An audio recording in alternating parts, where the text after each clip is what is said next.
YCP నేతలపై Kurnool TDP అభ్యర్థి TG Bharat తీవ్ర ఆగ్రహం వ్యక్తం చేశారు. టీడీపీ క్యాడర్ జోలికొస్తే చూస్తూ ఊరుకోనని హెచ్చరించారు. శ్రీరామ్ నగర్ కు చెందిన యువకులు, మహిళలు భారీగా తెలుగుదేశం పార్టీ తీర్థం పుచ్చుకున్నారు. తన వాళ్లపై అక్రమ కేసులు పెడితే తీవ్రంగా పరిగణిస్తానని అన్నారు. 5 ఏళ్లలో ప్రజలపై కరెంటు బిల్లులు, పన్నులు, నిత్యావసర సరుకుల భారం పెరిగిపోయిందన్నారు.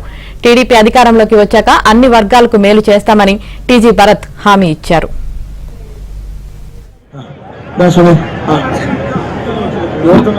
వాళ్ళు ఛాన్స్ ఉంటుంది వచ్చి వాళ్ళకు మనం అడ్డంగా నుంచుంటే ఎట్లా? అమ్మా, అభయ హస్తం పొదుపు లక్ష్మి గ్రూప్ వాళ్ళకి అభయ హస్తం నుంచి డబ్బులు తీసుకున్నారు. చాలా మంది కట్టారు. ఆ డబ్బులంతా కొట్టేశారు వైఎస్ఆర్ గవర్నమెంట్ లో.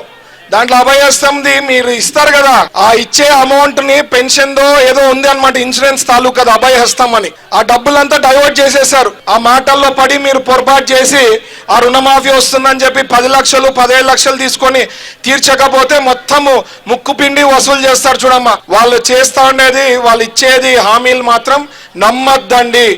దాంట్లో పెద్ద కుట్ర జరుగుతూ ఉంది. లేడీస్ అందరికీ ఏదో హామీ ఇస్తున్నామని చెప్పి మాట ఇస్తున్నారు, అది జరగటం లేదు. సో ఆ రెండు గుర్తుపెట్టుకోవాలని నేను స్పెసిఫిక్ గా అది చెప్తున్నా. అది కాక రేపాడు వచ్చింది ఏం సార్ మీ గవర్నమెంటే చెయ్యాలా అంటే, నాకు గొంతు లేకపోతే ఎట్లా చేపగలుగుతా? గొంతు ఉండాలా కదా, పవర్ ఉంటే గట్టిగా మాట్లాడగలుగుతా. సో మీరు ఖచ్చితంగా మీ ఓటు హక్కును సరిగ్గా వాడుకోండి. సరైన నాయకుడు, సరైన ప్రభుత్వం ఉంటే మీ 5 ఏళ్ల జీవితం చాలా బాగుంటుంది. అమ్మా, మా ఆలోచన నేను చెప్తాను తల్లి, మా ఆలోచన అంతా ఎంతసేపు ఎట్లా పనులు చేయాలా, ఎట్లా డెవలప్ చేయాలా అనేది మా ఆలోచన ఉంటుంది.